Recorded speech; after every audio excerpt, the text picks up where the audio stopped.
Because of the obvious threat to untold numbers of citizens, and because of the crisis which is even now developing, this radio station will remain on the air day and night.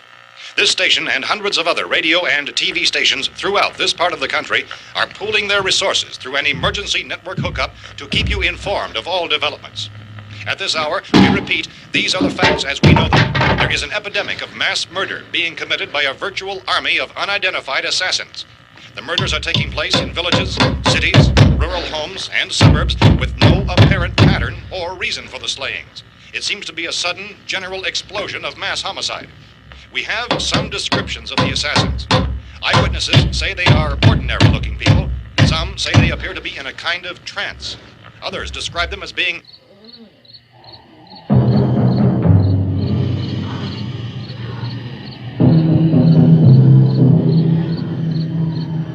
So, at this point, there is no really authentic way for us to say who or what to look for and guard yourself against. Misshapen monsters. Reaction of law enforcement officials is one of complete bewilderment at this hour. So far, we have been unable to determine that any kind of organized investigation is yet underway. Police, sheriff's deputies, and emergency ambulances are literally deluged with calls for help. The scene can best be described as mayhem.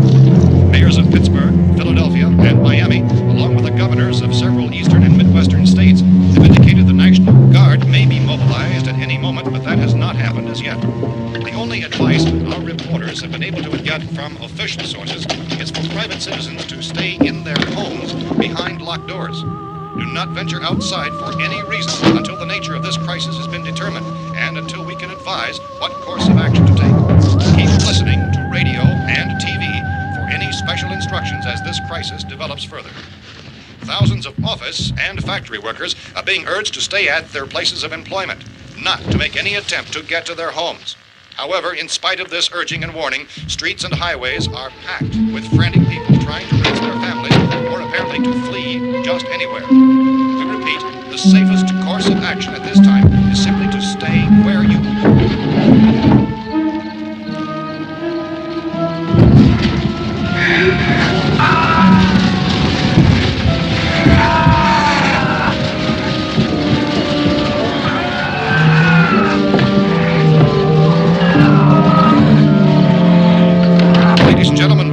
received word that the president has called a meeting of his cabinet to deal with the sudden epidemic of murder which has seized the eastern third of this nation.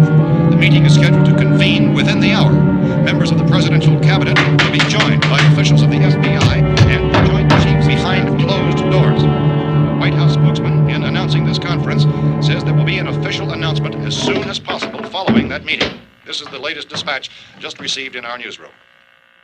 Latest word also from National Press Services in Washington, D.C. now tells us that the emergency presidential conference, which we've just mentioned, will include high-ranking scientists from the National Aeronautics and Space Administration. That's the extent